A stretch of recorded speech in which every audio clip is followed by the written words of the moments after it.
Welcome to Women Like Me, Stories in Business, the podcast that will captivate you with stories of success, resilience, and growth. Whether you're an aspiring entrepreneur, a curious mind, or simply seeking motivation and inspiration, you'll gain practical tips, innovative strategies, and actionable advice that you can apply to your own life and business endeavors. Now here's your host, business coach, and master persuader, Julie Fairhurst. Hello, everyone, and welcome to another episode of Women Like Me, Stories and Business. You may see that I have a different background than I've had for all of the other podcasts and videos that we've done, but I've just moved to a new home, and I'm so excited. I have a fireplace. I don't know about you, but I am always cold. Even in the summertime, I can be cold. And so now I'm so excited because I'll never be cold in my office. I can have it as hot as I want in here. So that's why you're seeing a different background. So I want to introduce Sheron Chisholm to you. I'm just so excited that Sheron is here. She has so much to talk about today. So Sheron, thank you so much for being willing to come on and talk to our audience. Oh, thank you, Julie, for inviting me. Good. It's really an honor to do this. Oh, thank you. I'm so glad. Okay, well, before we get started with Sheron, I want to tell you a little bit about this lady, because this lady is a writing machine. She might not think she is, but I'm telling you, she is.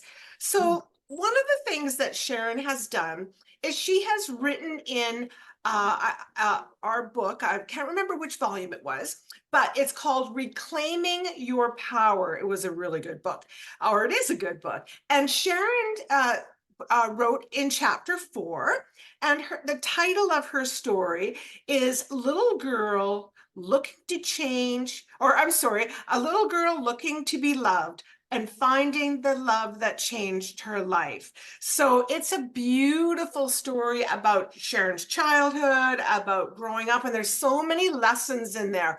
So I would encourage you, if you want to dwell a little bit more into Sheron, that you go ahead and grab that book. Now, the other book, which just recently came out, is our special anniversary edition.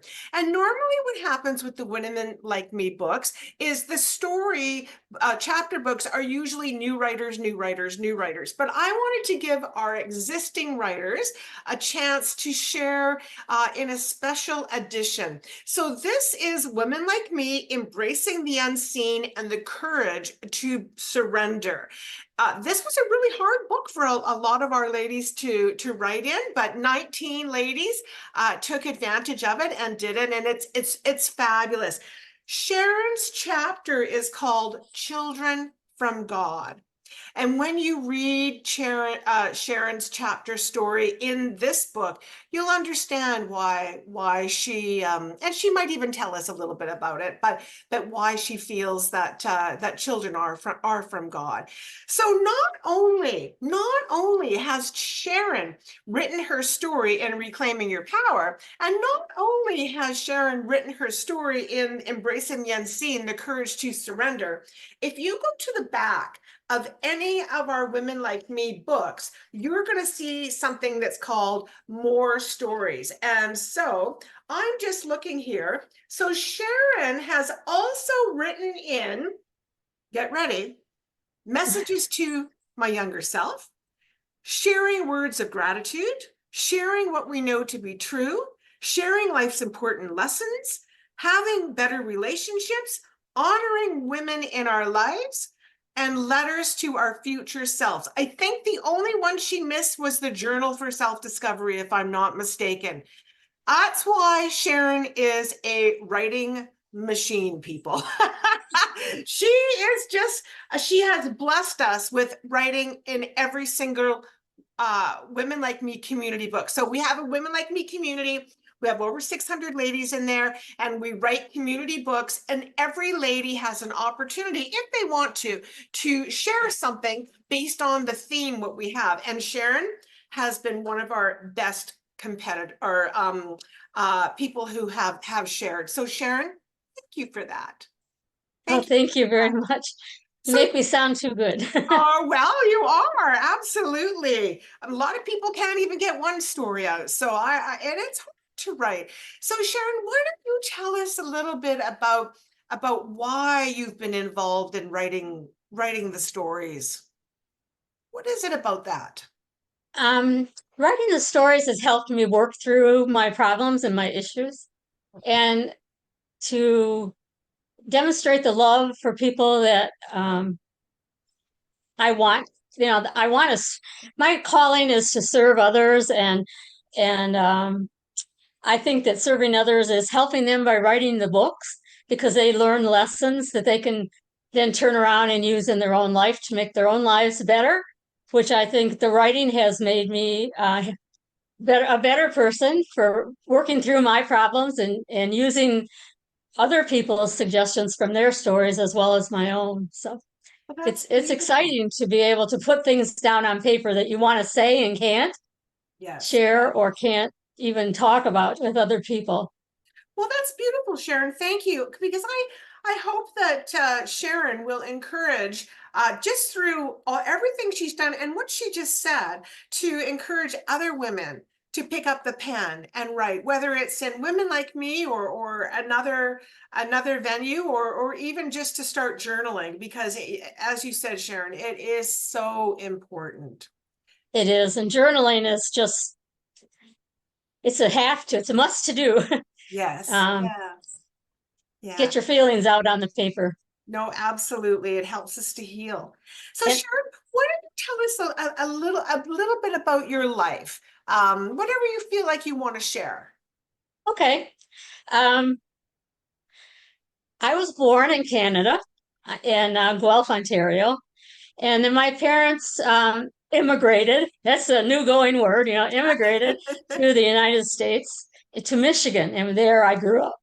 That's where I grew up. And I was the first child of two parents who were very, very young. They were only 19 when they had me. And so I think that has had a lot to do with what happened to me and how I felt about life. And, my parents they had their own issues when they were growing up and had a lot of things that they were still living through as they were raising me. And so they did things like, they didn't demonstrate love, even if they might have loved me. My mother was better than my father, but they had their own traumas during life. They lost their parents. My mother she was adopted and lost both parents before she was 16. Lived with a family that their parents named as guardians. And he was not the best man in the world, as it turned out for my mother. My father lost his father when he was 5 and Oh, was subject to being raised by his 5 older brothers and sisters and his single mother. So I think they didn't learn the things that were right to do with children. I don't blame them. I think they did the best they could. I did blame my father for a long time for things he was or wasn't able to do to me, because I think he was a grown man and he should have known better, but and didn't. yeah.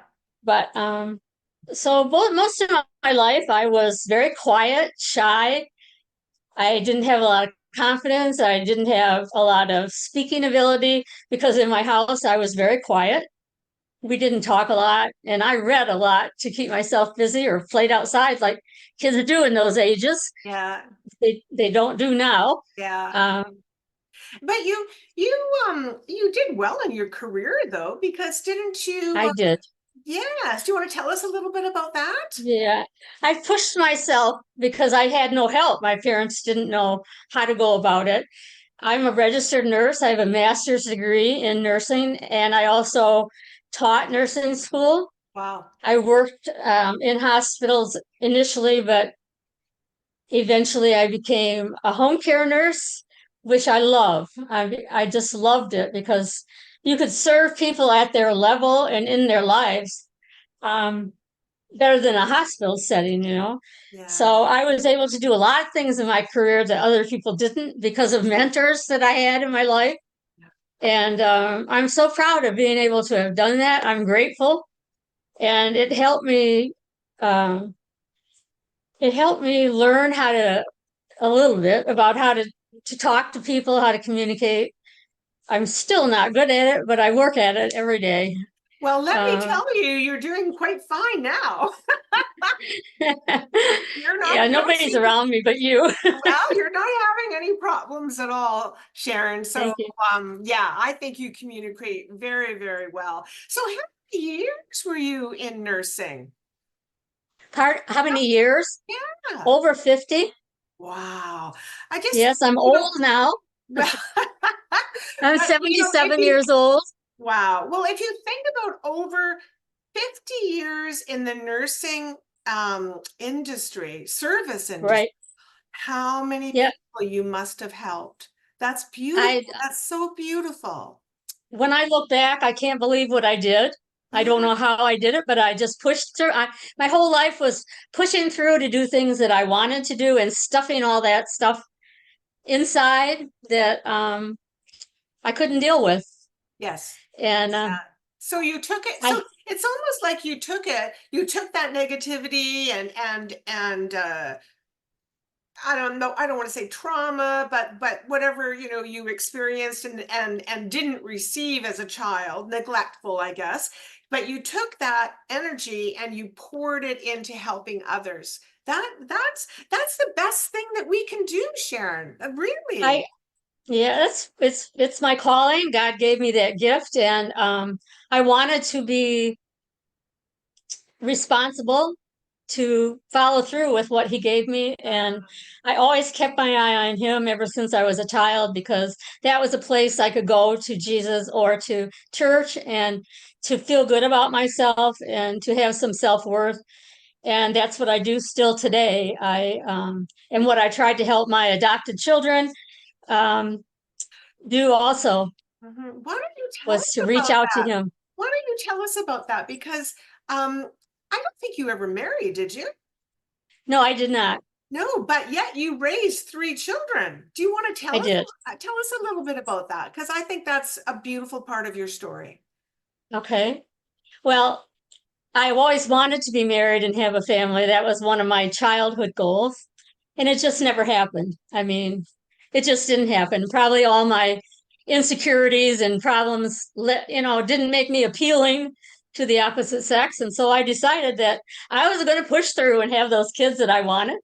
I worked on adoption for several years before I actually was able to have a child. And the first child was 13. Very difficult first year with her being a teenager and all this stuff.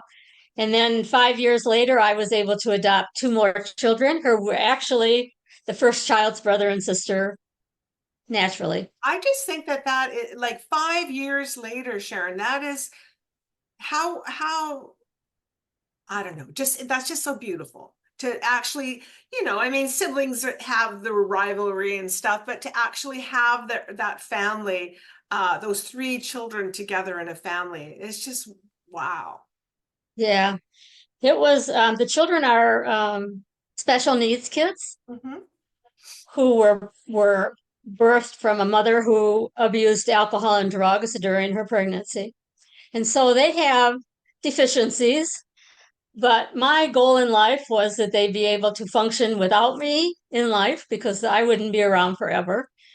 And to get as much out of life as they could. So I exposed them to a lot of things that I never had but wanted, and what they wanted. They were in gymnastics and horseback riding and music and singing, and I enjoyed my life with them. I didn't live through them, but I smiled inside when I watched them do these things and be happy. And then they are adults now. My oldest daughter just died recently in September, and that's what I wrote about in the new book. Her sister was 13 years younger than her. She's 13, or was just turned 6 when I adopted her. And Jesse, my son, was 9. So there was a age span. So Kayla, the first one, wasn't really with us for very long, maybe a year, and she graduated from high school and moved on with her life. But the girls have lupus from their mother, and so and they all have fetal alcohol.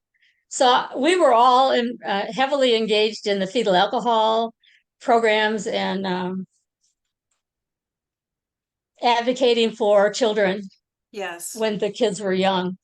And that also, I mean, it was just something I had to do. I felt burdened with, and I was pretty active in that group during their childhood. They were so lucky to have you. So lucky to have you. Because I'm lucky to have them. yeah, well, all of you, because also with your, with the love that you had to give, but also your nursing background, that Yeah. is at least you understood and you knew where to go to get help and what would, rather than, like, not saying that a regular person couldn't care for them, because of course they could, but it was just you have that little extra knowledge there. I'm so sorry about your daughter's passing away as well. Well, yeah, she was pretty ill before. She had lupus was destroyed her kidneys, and she had open heart surgery, and then just before she died, had a cerebral aneurysm that ruptured.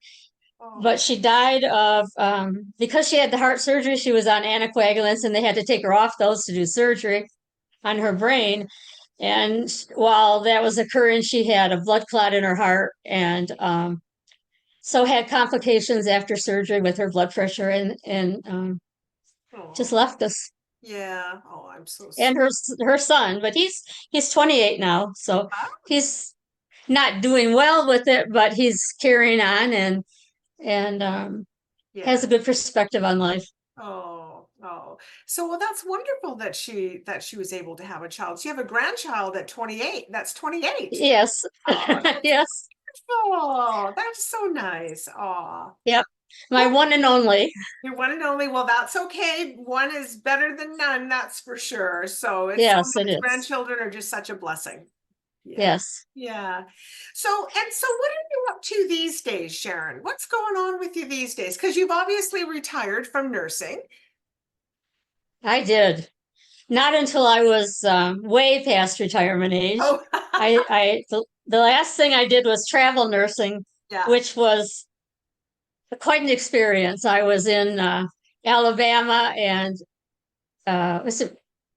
Missouri, and during COVID. And that was quite an experience for me. I didn't get COVID. Well, that's good. But I worked with a lot of people who had it. Well, what's travel nursing? You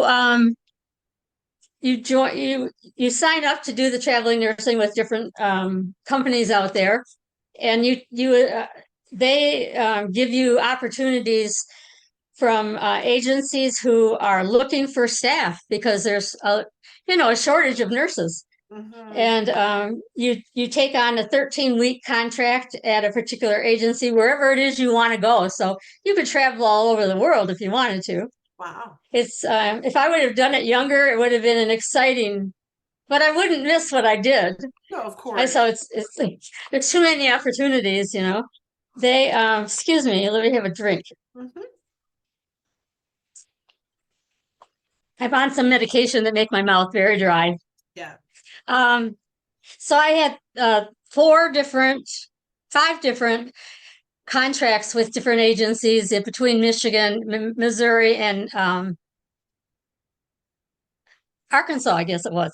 Jonesboro, Arkansas, near Louisville, Kentucky. So were you going into you went for 13 weeks and did home care in their agency, just like you were at home. Oh, isn't that nice? That's a nice And I took my trusty dog with me. Yeah. Oh, well, that's wonderful. Like, that is a nice experience. So that would have been what, 2020, 21? Yeah, about there. Yeah. And wow. Well, that sounds like a lot of work, but a fulfillment. A fulfillment, because it certainly was stressful in 13 weeks trying to learn their policies and their computing system and their countryside and all that. Oh, yeah. I ended up in the cotton fields at one time in Jonesboro. I went into the ditch, because when they raise cotton, they irrigate their fields, and they have the ditches aren't ditches, they're water. So, and their ground is very mushy on the side, what do you call them? The side of the road. Right. So my tires, when I went off the road, I went into this dirt, this mud, and the car slipped. And I went into a ditch of cotton. Oh my goodness. Were you okay? I was okay. And a man came by and stopped, and it was his field. Or no, it was his friend's field. But he gave me a lesson on how cotton grows, and he gave me a sample to bring home with me.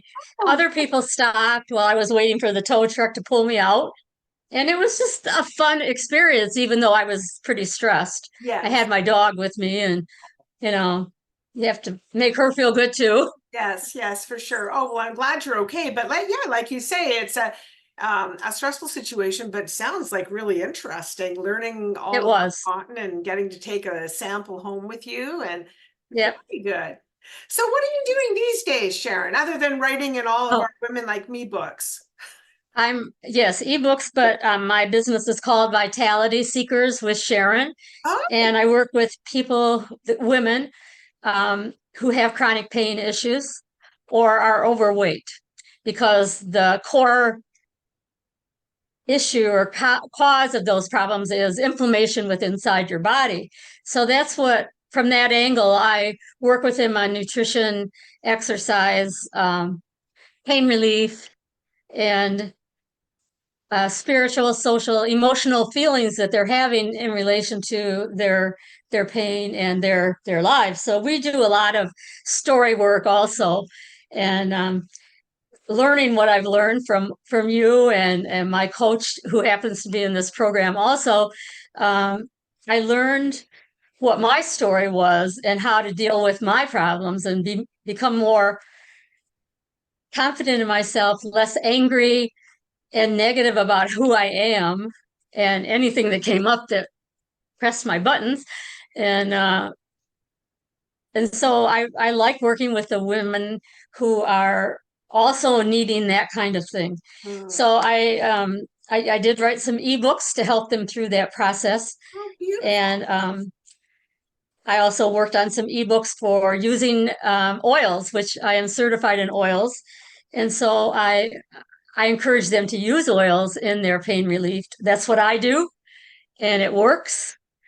And so I want to teach others how to do it also. It's I always find it so interesting that when we release whatever is bothering us, in whatever way, whether it's through counseling or whether it's through story, but we get it out of our body, and not only do our minds feel better, but our bodies do.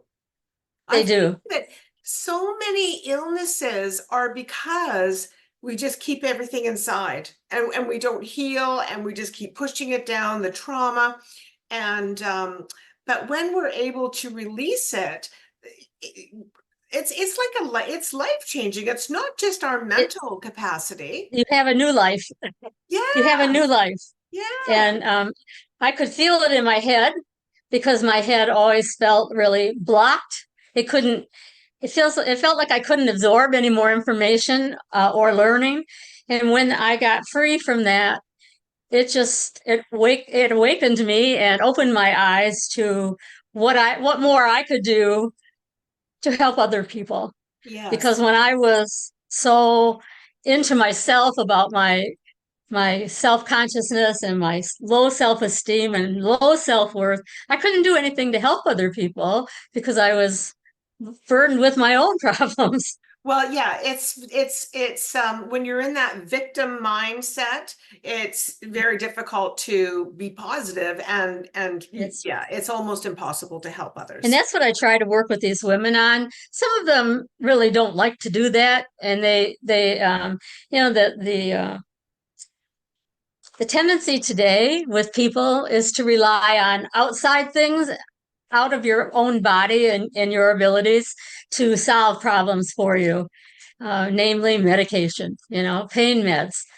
And you can do it without pain meds or do it with the addition of pain meds and still have that wonderful freedom in your head that gives you freedom to be helpful to other people. Yes. It's remarkable, the change that I feel. I can't put it in words, but other people may not feel that about you, because I can stand up for myself now, and I don't let people tromp all over me and just use me because I'm loyal, I'm independent, I'm capable, rather than being that person that's dependent on somebody else for their self-esteem and to get ahead in the world, and then to use me. And then when they're done with me, they throw me away. And that's the kind of adult life I lived, because I was always looking for that one person that would love me.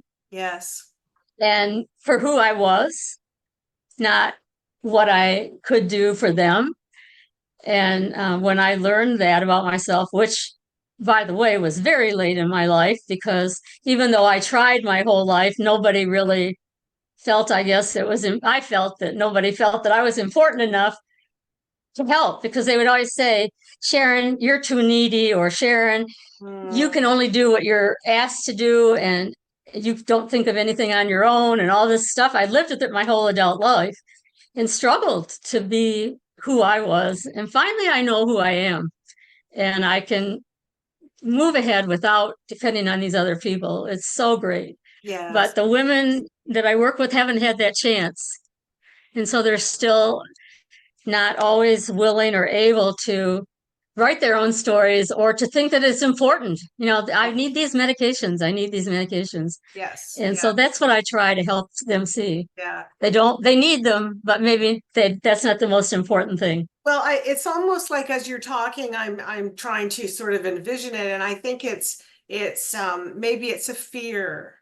Yes, it maybe is. it's just a fear of, if I don't have the medications, a fear if I'm going to have this pain and it's going to be so bad I won't be able to stand it. Right. Yeah. And having lived through last night where I didn't have my medication, not only the fear of a withdrawal from it, I had the fear of all the pain that was happening because I was having this response. And I used my oils, and I listened to music, and I talked to my coach, and I did everything I could. By the time I went to bed, I was able to go to sleep. So that's good. They go through that over and over and over and over. And they have to learn that maybe if they were able to calm themselves down and think about what to do, rather than you can't think when you're in that stage. You have to learn it ahead of time. Yes, no, you're right. I think you're not thinking clearly when you're in pain, and it takes a lot of work to not necessarily realize, but to actually be aware, and take action. Yes. If you don't take the action, nothing happens. Right. And that's why I always push myself through everything that I did. Almost everything I did as a child and a young adult was pushed through, because that's what I wanted. And even though I wasn't feeling that I could do it, I did it. Well, that's amazing, really, really, Sheron, when you think about it, because a lot of people who grow up without a lot of parental care or love or encouragement, they don't do what you did. They might turn to drug addiction. They might turn to alcoholism. They just may be a really unhappy, grumpy person all their life, which is sad. Right. But it is. And go ahead. I feel like I wasted a lot of my life being negative and unhappy and grumpy. I tried to control it, but it wasn't always easy. Yeah. My kids could probably tell you how grumpy I was sometimes. But they love me now. Yeah. They know that they were a button pusher too. Of course, And they all kids are. are. Yeah, exactly. It's almost like that's their job. That's what I told them. Yeah. Yeah, but Yeah. I I don't know. I just I'm so honored and privileged to have the life that I had. I just feel that. Yes. God, Yeah. God knew me from the very beginning. He knew my father wasn't capable. He really was my father and my everlasting father as it has come to be. And I still depend so much on him. He's all I have to depend on now. Well, that's probably all you need. It is. He Yes. is enough. Yes, absolutely. Sometimes I lapse back into those days, you know. I think that's true of everybody.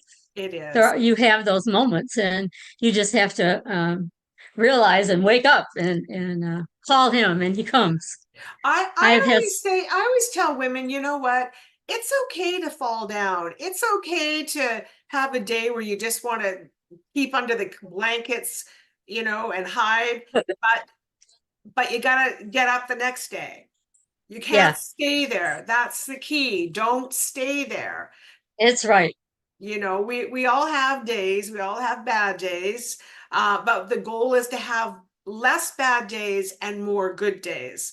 And yeah, And I think that's what I do. I still have the bad ones, but I wake up and I try to get out of bed that day. I don't wait a day yeah, because when you have a chronic pain, you yeah, have to move immediately. You yeah, can't just lay there, yeah, even though it hurts. You have to work through that pain. yes, yeah. And some people don't quite get it. They sleep in bed. They do. They go to bed for days Mhm. without moving at all, just going to That's the even bathroom. worse.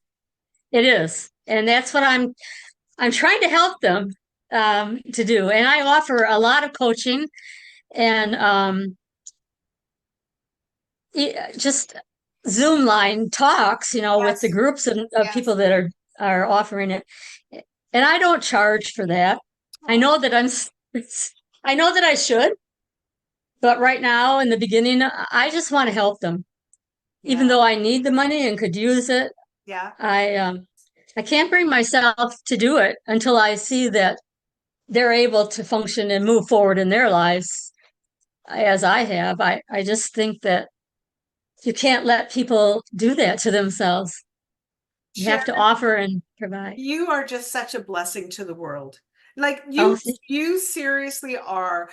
Everything that you have done and up to today still is about helping people and helping people in the world. Oh, you're making me teary-eyed, girl. well, it's funny, Julie. For most of my adult life, my cousins all live in Guelph, or all live in Canada, different places, and all my aunts and uncles are gone now. Oh, All my father, my mother, my sister, I'm by myself. If I don't engage in my calling, I have nothing. And that's how I feel about it. I'll probably keep working until I die. I mean, that's just what I'll do. And I always thought I would. oh, That's just. But my cousins, I'm just starting to touch base with them again because I don't know what happened, but they showed up on my profile in my Facebook, their yeah. names, and I thought, oh my gosh, Olivia or Nicolette. She's my cousin's daughter.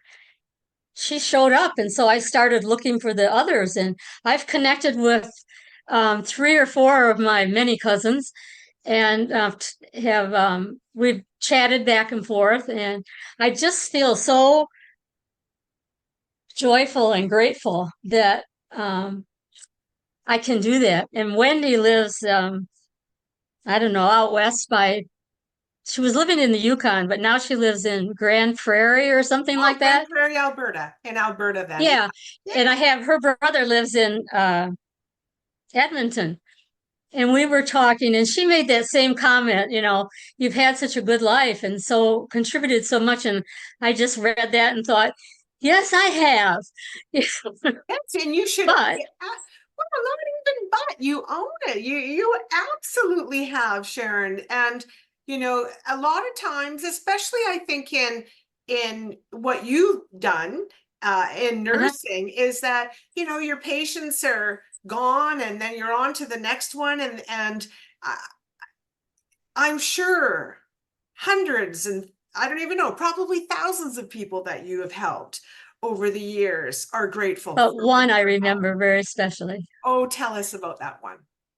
She was dying. I worked in hospice for a lot, and I was a pioneer in Michigan with the hospice movement, being on the governor's committee and writing rules and regulations and all that kind of stuff. Wow. Being the first nurse agency that was certified by Medicare and hospice and licensed by the state.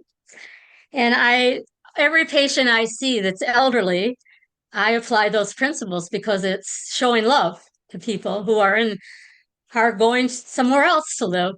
And I got one letter or a card from a daughter of a patient who died, who told me that I did show Jesus to her mom. And I can't remember her exact words, but she said, Jesus shows through you in how you provided care to my mom.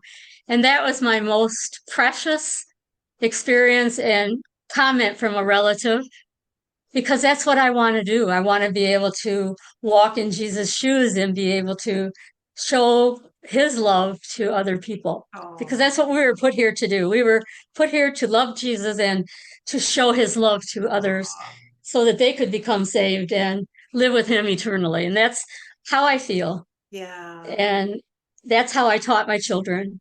My daughter was in the praise choir, played her violin in the praise choir, sang, and they all did mission trips when they were young with their youth group. And I have done many mission trips with my church and with Compassion International.